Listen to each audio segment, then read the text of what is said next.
See you guys on the other side.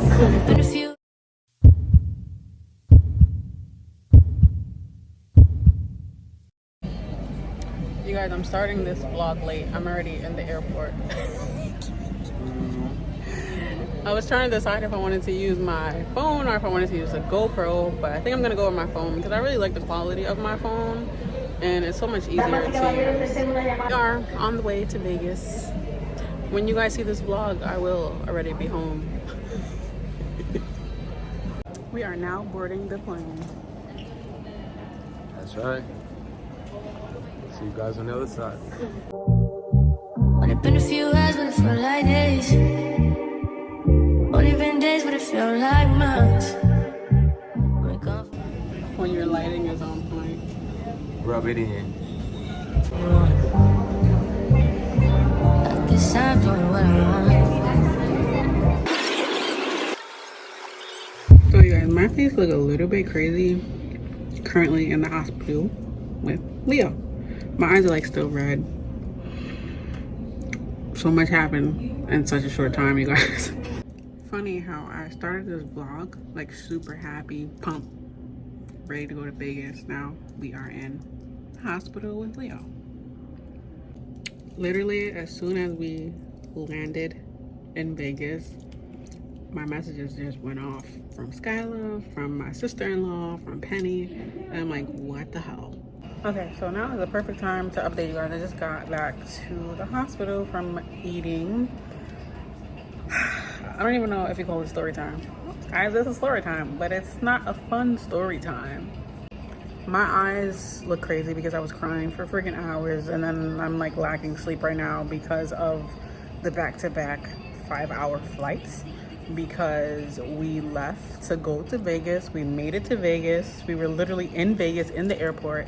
And as soon as I landed, I got a bunch of messages from my sister-in-law, from Skyla, from Penny, saying that Leo fell in the park and he hurt himself. So I immediately reached out to my sister-in-law, and she was like, she took him to the emergency room, and they literally said that he broke his elbow. He had like a fracture, and that they wanted to do surgery. They wanted to fly him in a helicopter. They wanted to do a bunch of like give him codeine and give him fentanyl. And I'm just like, whoa, what the heck is going on? I just started breaking down crying because it was like so unexpected, like, because you guys know that I don't leave my house like at all. I never leave my house. So the one time I leave my house to go to a business event, it's not like I was going out to have fun, because again, I never leave my house.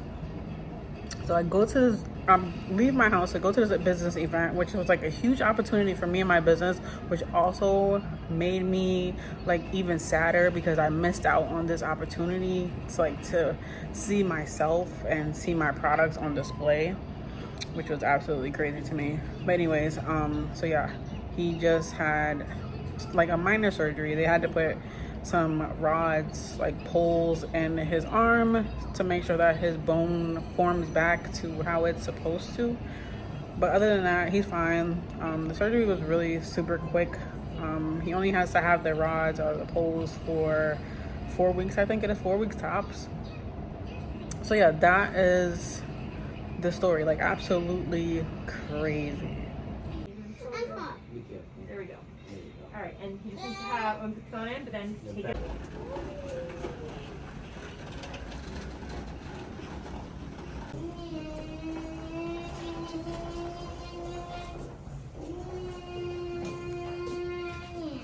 I think that'll get a little bit back up here. I think that'll make it back up here. Maybe they have to know it's really okay.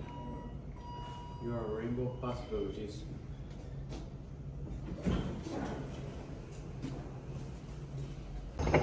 You guys, it's nighttime and Leo is out.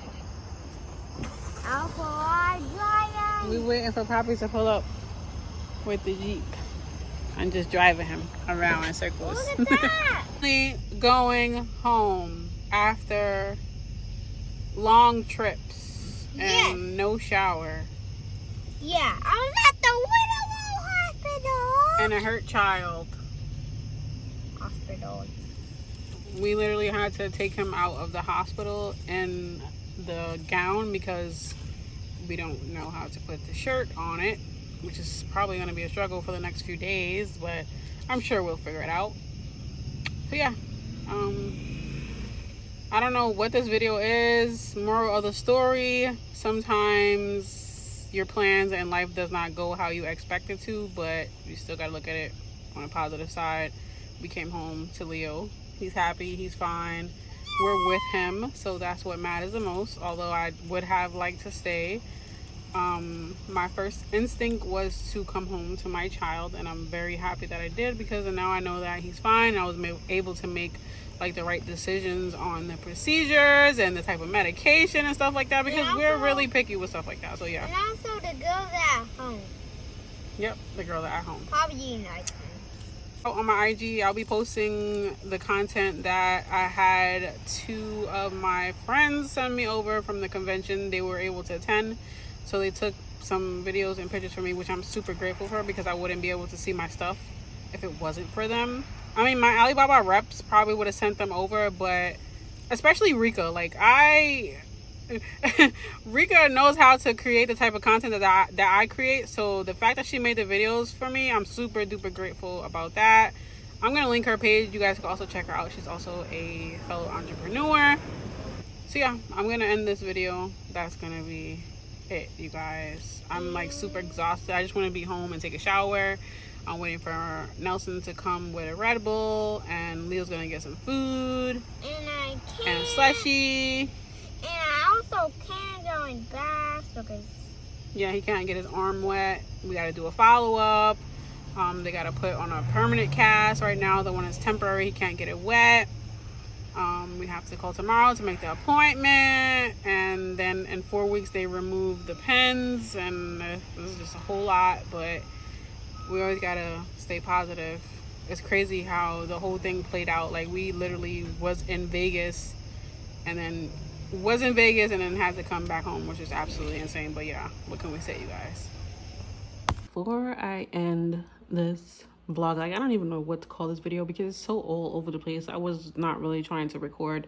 I only started to record after I was in the hospital, and my husband and my sister-in-law was like, you need to post this, like, this is real life stuff.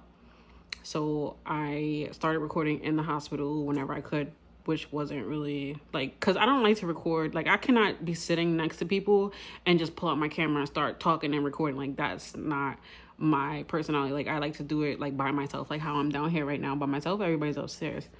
So yeah, before I ended this video, like I said, I don't know what to call it. I just wanted to come on here and say that as a parent, it is completely okay for you to question any medical procedures or any type of medication that the doctors are trying to give you, because a lot of the time, like, they don't know your beliefs, and they don't know like what you go against. So it's completely okay for you to just be like, no. It's okay to say no like everybody says. So yeah, the type of parents we are, like, we don't allow our kids to take a lot of medications. Like, so we believe in natural healing and herbs are for the healing. So yeah, we're not with like giving them codeine and fentanyl. And it's crazy how everything played out, because we were on the plane coming back to New York. We got out there around like 3-ish, and our flight didn't leave back to New York until 9:55. So when we got on the plane and we were ready to take off, I got a call from my sister-in-law, and it was from the hospital. And they were like, they put us, like, Leo's arm in a splint and wrapped it, and he was like experiencing pain, which my sister later on told me that they were being like super rough with him. And I'm just like, oh, in my mind, I'm just like, man, I shouldn't have left. I should have been there the whole time. But yeah, so they was like, oh, he's in pain, and we want to give him fentanyl. Well, they didn't say that to me. They told that to my husband. And then my husband passed me the phone, which I was like a few seats back, because we ended up getting our ticket at different times. So he passed me the phone, and then he was like, oh, they're talking about fentanyl. And I was like, what? And then I got on the phone with my sister-in-law and the doctor, And she was like, yeah, she's like, they're trying to give him fentanyl. And I'm telling them no, oh, he's in a lot of pain. And then they're like making her feel bad because they're like, because she's like, no, because she knows what it is too. So automatically she was like, no, which I'm super happy that she's like educated. And then the doctor comes on the phone and I'm like, do not give him any fentanyl. Then she was like, okay, so we'll give him Motrin or Tylenol, which is completely fine. Like Motrin or Tylenol, we don't use that in this house, but if he's in pain, then he needs it. I'm not giving him no codeine or fentanyl. I'm just like, no, like I don't want that in my child's body. So I was super happy, not really happy, but like thankful that we got the call at that time, like before we left, because if we were in the air, they wouldn't be able to communicate with us. So yeah, thank God for that. Then we arrived in New York.